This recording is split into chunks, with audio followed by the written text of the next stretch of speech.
Welcome to another edition of Talking Models. Today I dug out of my stash an oldie but a goodie.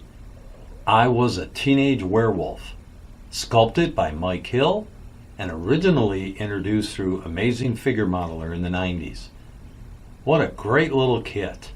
I had so much fun with this kit. Let's take a little look at it and you can see what it entails. Mike has done a beautiful job in this kit. As you can see, you have Michael Landon pounce and ready to take on the dog. You've got the dog beautifully sculpted, sitting up on the rock, ready to attack because he knows something's wrong. We can turn it to the side, and you can just see all the detail that Mike has in the base, on the jacket, the traditional varsity jacket lines that Mike has sculpted into there. And we're going to take it, we're going to turn it to the back. And you can see just the beauty of the kit. Again, the stance is so evident as you look at the back of it. And you can see the front of the dog's face as he's ready to bite. And of course, the werewolf's ready to combat him with a mighty snarl, a swing of his claw, and a bite of his teeth. Then if we take it, we can turn it the other way, and you can see the dog this way. And just see the beauty of it, all the fur that Mike has. The face detail, and the werewolf, as you can see, just beautifully done. Beautifully done. And you get a simple nameplate right here in the front that simply says, "I was a teenage werewolf." And it's just beautifully done. Kind of the old school feel, exactly like you saw in the film. If you haven't seen this film, do yourself a favor and revisit it. It's the typical 60s campy horror, but this one had a pretty good story. Of course, Michael Landon, which went on to do all his Heaven films, many other films that he did, Bonanza, all the different ones that he starred in. But this was a goodie. Well, let's talk a little bit about today, what I did to bring him to life. Now, we started out with the base on this one. And I base coated it with the Stylorez black. Just shot the whole base with that. Make sure you get a nice deep black. For this technique, you want to build up your colors. Excuse me. Next, I base coated the area, ground area, certain areas of the dirt here with the Freak Flex Cursed Earth. And you want to make sure you just hit all the highlights around the rocks, around where the feet of the dog is, just all the areas around the tree stump. Just give it a nice coat with that Cursed Earth. Then I came in with the Freak Flex Dead Guy Gray, and I base coated all the rocks. Everywhere there's rocks on here, little rocks, little pebbles, where the werewolf stands on, where the dog stands on. Anywhere you've got rocks, you want to base coat that with the Freak Flex Dead Guy Gray. Now for the tree stump and the log, I basically airbrushed that with Mummified Brown from the Freak Flex line. You want to get a nice coat on both of them. Leave a hint of the black showing after you put that on.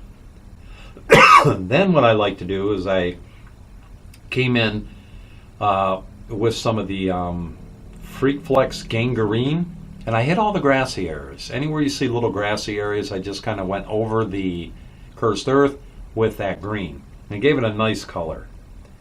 And then, of course, you come in with the transparent black. Excuse me.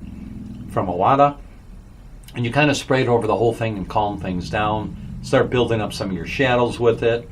Anywhere that you see deep in shadows, rock crevices, things of that nature, you want to hit that with the transparent black. Then I brought out some Delta Cream Coat Dark Brown. Simply dry brush the stump, dry brush the broken log. Anywhere there's little wood chips, I would just dry brush that with the Delta Cream Coat Dark Brown. Now, on to the nameplate. I started out with the Freak Flex Coward's Yellow, and I simply hand painted the I Was a Teenage with that Coward Yellow. And then for the word werewolf, I used the Freak Flex Sunburn Red, and I just hand painted that in. Now, I wanted something just to kind of pull the two together, so around the perimeter of the nameplate, I came in with some Freak Flex Ripper Red. And I simply just took that and I just followed the outline of the nameplate and painted that in with that. Then it was just a light misting of the transparent black over the whole piece, just to kind of quiet things down. And the base was done. Easy peasy lemon squeezy. Next up, the Werewolf. Fighting a little bit of Michigan blues. So for the Werewolf, I also primed him completely with the Stylerez Black. Make sure you get that all covered nicely. And then for his face and hands, I simply came in with the Garage Kits Garage Kit US tie-in brown and just shot his face and the bottom of his hands. Then I like to come in and start bringing in my shadows for the face and for the hands. So I enlisted the Garage US Colors Transparent Rich Brown. And I just simply started hitting crevices on the face, on the hands, anywhere that was necessary to start deepening in that shadows. Then I came in and added some highlights to the face and the hands using the Reaper Master Series Tan Skin. And you just want to hit the highlights of his face, tops of his palms of his hands. Anywhere that you see the upper flesh areas, you want to hit it with that. And then I'm not done with the shading. I then once again come in with the Garage US Colors Trans Dark Brown and just start deepening the shadows a little more intensely on the face and in the palms of his hand. Then I went up to his face again and I wanted to add some shading under the eyes and the mouth. So I pulled out some Garage US Trans Mars Red and I simply airbrushed that below his eyes and also in his lip area. Once I had that done, it was simply coming in with some dry brushing fun for the fur. So I brought in some Delta Cream Coat Dark Brown and I dry brushed the fur on the head and the hands with that Delta Cream Coat Dark Brown. Kind of makes the colors kind of pop out. Once I had that done, it was coming back in, adding some more face highlights, and I enlisted Garage US Colors Light African Flesh and just accented all the areas on his face. Just kind of made it a little more bolder, if you will. Also repeated that same process on his hands. And once I had that done, it was time to even deepen the shadows more. So I brought out the Garage US Colors Trans Dark Brown once again and started punching in the shadows by his nose, around his cheekbones, where the fur meets the face, in the hands, all the crevices. Just kind of punch it up a little bit. And then what I did is I came on his fur area. I wanted just a slight contrast difference, so I brought out that transparent rich brown, and I decided to add, just simply airbrush that over his fur on his head and his hands, just to give it a little bit of a difference and a different color brown. Then you can simply come back in with your Delta Cream Coat Dark Brown, just start dry brushing areas in. So once I had that done, it was time to tackle his teeth. So what I did there is I filled in the eyes and the teeth with the Freak Flex Bleach Bone Tan, and then I used some fur highlights on the side of his fur on his head. If you remember the film, he had like a slightly lighter color, so I enlisted some Rotten Tooth Tan and just kind of airbrushed that in the sides just to give it that contrast. Then it was time to give him a distressed look in the eyes. So I enlisted the Freak Flex Pink Eyed Burgundy, and I painted the lower eye area and also the gums with that Freak Flex Pink Eyed Burgundy. Once I had that done, it was time to draw in the eye, so I took some Body Bag Black from Freak Flex, drew in my pupil. Then I decided on a blue color for his eyes, so I enlisted the Freak Flex Asphyxia Blue, and I just drew in the blue, leaving a hint of the black, just a small ring of it. These eyes are very small, so just take your time if you're able to pick one of these up. Just leave a hint of that black. Then of course it was simply, after that, was painting in the iris with the black in the center. In this case it was very tiny. So just took a sharp, fine brush and just dotted in the pupil. And then that was basically everything I did with the Werewolf. Onto his jacket. Now for his jacket, I base coated the jacket in Garage US dark red. Made sure I covered it, leaving a hint of the black. Then I began shading the jacket with the Awada transparent black, just hitting all the folds, just kind of deepening the shadows. Then you come back in with your dark red, and I highlighted the jacket with the original color, just picking up all the highlights. Now for his shirt, I base coated that with Garage US ivory white. Shot that on his shirt. Didn't go too heavy. Kind of left a hint of the black so it gives it like a dirty look, if you will. And then just retouched up the highlights with the ivory white. And I also used that ivory white on his sleeves at the bottom of the varsity jacket. Also the lines on his jacket that run down his sleeve. Just took a fine brush and painted that on. Took about 2-3 coats and deep breaths, and you just paint that on and you're done.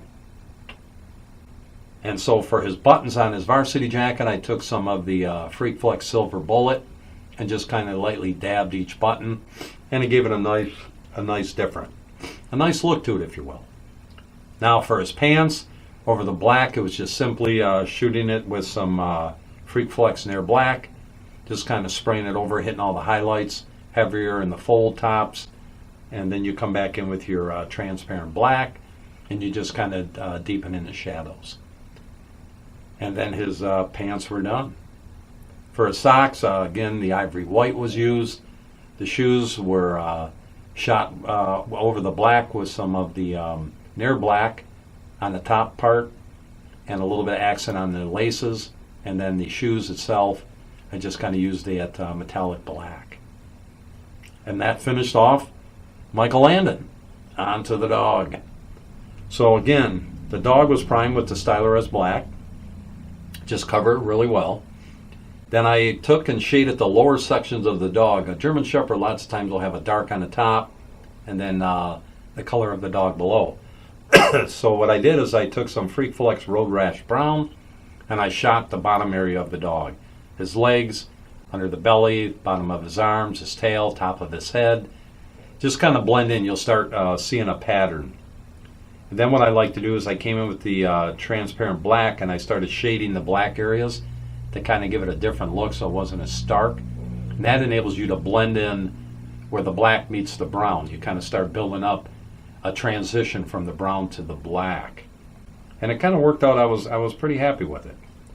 Then I came in and I shaded the dog brown area with some of the transparent dark brown, and just kind of give it some, just deepen in that browns a little bit.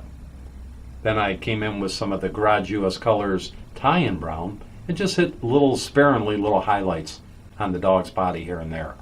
Just kind of to give it a different look, if you will. And then, of course, I come back in with the original color, the Road Rash Brown, and just re-accented some of the areas of the fur with that. So I just like to come back in again with that transparent black and just kind of build up that transition so it's nice and smooth going from the brown to the black. And then it was simply moving on to his eyes. I did his eyes and mouth area with the Freak Flex Pink Eye Burgundy. Painted those in by hand. Painted the eyes and the teeth with the Freak Flex Bleach Bone Tan. Came in with the pupil with just the body bait black. Just drew on a black pupil, left it, called it good. And then his collar was dry brushed with the Freak Flex Silver Bullet. And that was all I did with the dog. It was a lot of going back and forth with the colors until you get what you're looking for. And that is what I did to bring I Was a Teenage Werewolf to life. I was happy to pick this one up. A guy was selling these and I just happened to ask him how much it was. We made a deal. I got the kit. Now it's in my collection. So, thanks for today for stopping in and talking models. The subscribers are climbing. Thank you all so very much. You may have noticed we have a different background behind us. I kind of moved the recording out there to the man cave, if you will. And I'm going to start filming out here, and that way you'll have a variety of kits you can check out behind me. and see something that you may like.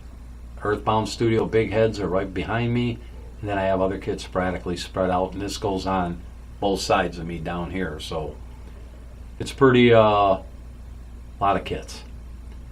So if you haven't subscribed to the channel, I really would appreciate it if you jump on board. I'm trying to get to 300. I think I'm at about 218 or 219. Thank you for everyone that has been here from the beginning. That means a lot to me. I appreciate your support and watching these videos, sharing these videos, and getting the word out about talking models. So that's our episode today, as we brought the I Was a Teenage Werewolf, sculpted by Mike Hill, to life, formerly released by Amazing Figure Modelers. Who knows, maybe Dave or Terry will watch this and say, why don't we put that one back out there? It's a beautiful 1/8 scale resin kit, and it's just a beautiful kit to display. So thanks again for stopping in. Hit that subscribe button. And as always, may the Lord bless your day.